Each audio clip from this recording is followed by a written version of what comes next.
It's the 12th of December, 2002. A high school game here in Cleveland has attracted a crowd of 10,000 here tonight. It's the day that every sports fan has had circled on their calendar for months. A 17-year-old LeBron James, the high school phenom, the #1 ranked player in the country, the kid who has created a buzz from Cleveland to LA to New York, is finally introduced to the world for the very first time on national television. LeBron Mania goes national here tonight. Millions of people tuned into ESPN to watch the 23rd ranked high school team in the country, St. Vincent St. Mary's, take on the #1 ranked team in the country, the Oak Hill Warriors. The Warriors win or contend for national championships, it seems, year after year. The pressure on James to perform was enormous. Simply put, Dan, LeBron James is the best high school basketball player I have ever seen. He's one of those teenage phenoms that come along in their given sport. A Tiger Woods, a Kobe Bryant, an Alex Rodriguez. But while people expected a good showing from James, nobody expected St. Vincent St. Mary's to win. I mean, you've got a literal basketball academy versus a group of neighbourhood friends from a small town in Cleveland. And after all, LeBron James was just one player. He couldn't possibly be the best team in the entire country all by himself, right? Are you serious? Are you serious? Are you serious? Now I know what you're thinking. Mate, can you please just show us what happened in the game? Like, that's why I clicked on this video. Can you just stop pissing around? And I get it, and believe me, we'll get there. But to be able to truly grasp the significance of the game itself, it's crucial we understand the context surrounding it. Because as I was watching the build up to this game, the crowd, the media frenzy, ESPN, I'm thinking to myself, why is a 17-year-old kid playing in front of millions of people on national television? Like, I get it, he's LeBron James, he's the next big thing. But how on earth did we get here? Like, this is still an unprecedented situation. And that's when I realized that this story actually starts back in February of 2002. It's a cold winter's morning when an up-and-coming journalist by the name of Grant Wall travels to Akron, Ohio to meet with a relatively unknown LeBron James. Wall had heard about James through the grapevine after he had dominated an Adidas basketball camp a few months earlier, announcing himself to Basketball Insiders as one of the top prospects in the country. Now, Wall is really just there to interview James on behalf of Sports Illustrated and write a small column on him in the upcoming edition of their weekly magazine. But while he's there, Wall decides to attend one of LeBron's games. He's a little skeptical, ready to nitpick every little detail in James's game, because, well, he can't possibly be as good as everyone's been telling him. But he is. Wall is so blown away by this young kid that he goes back to his publishers at Sports Illustrated and pitches them an idea. Now, before YouTube, before social media, before talking sports online became a daily, even hourly pastime, there was Sports Illustrated. Reading this magazine in the early 2000s was like this generation's version of scrolling Twitter or Instagram. And the cover of that magazine typically featured the week's biggest story, an acknowledgement almost exclusively given to the very best in their respective sports. But on the 18th of February in 2002, there it was. A 17-year-old LeBron James on the cover of Sports Illustrated, alongside 3 words: the chosen one.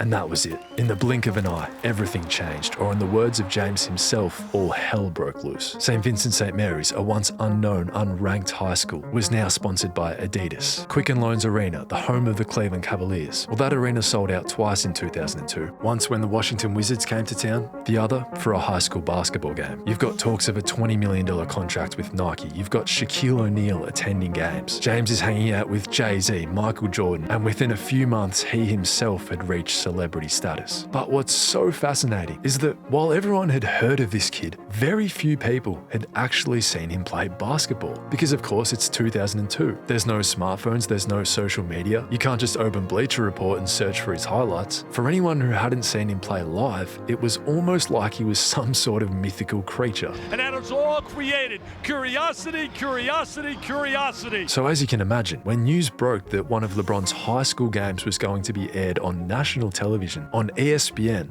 well, not only did that capture the attention of millions of people around the United States, but it drew in viewers from around the world. Everybody, I assume, was asking themselves the same question. Just how good is this kid? Is he really as good as advertised?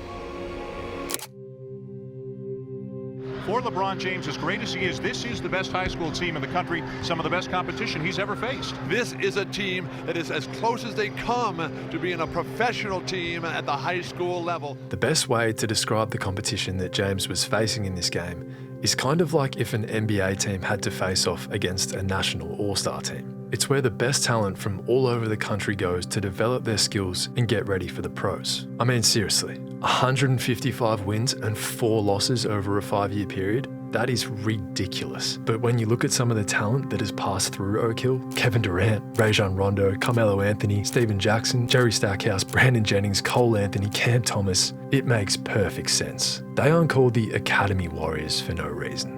On the other hand, you've got a team from essentially one single neighbourhood, of whom the coach is simply one of the kids' dads. The point guard, by the way, for St. V is Drew Joyce. His dad is the head coach, who has coached 4 of these players since they were in the 4th grade, among them LeBron James. And that's exactly what it looked like when the game began. The bigger, more mature, more physically dominant Oak Hill were a step ahead, as they had been in their previous 2 matchups against St. Vincent St. Mary's. This game was going to be nothing different. Oak Hill is out to an early 7-point lead, and LeBron James has yet to score. Even the best high school player in the country was struggling to get going. LeBron is standing there waiting for the ball to come to him.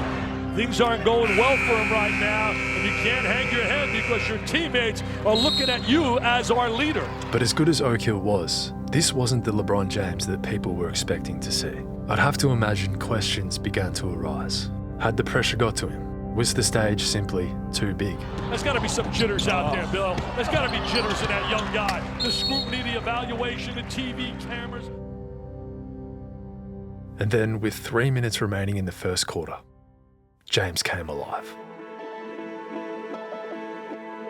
Outside shot there is Swan, so the lead is still 7. This is the shooter, Corey Jones. And there's James with a follow. 4 consecutive baskets, and St. V's cut the lead to just 1 point before the end of the first period. He likes setting him up. Here's Weems for 3 and give James the assist. Drive, draw, and dish the rock, baby. St. Vincent St. Mary's coming alive here. Stolen by Brandon Weems. Oak Hill hits back-to-back threes at the start of the second quarter, but James is having none of it. Play on the interior. There he is at the back door press, trying to move a little bit more without the ball. Another 5 minutes passed, and we began to realise that this kid was the real deal. Are you serious? Are you serious? That made me think of the Magic Man. Are you kidding?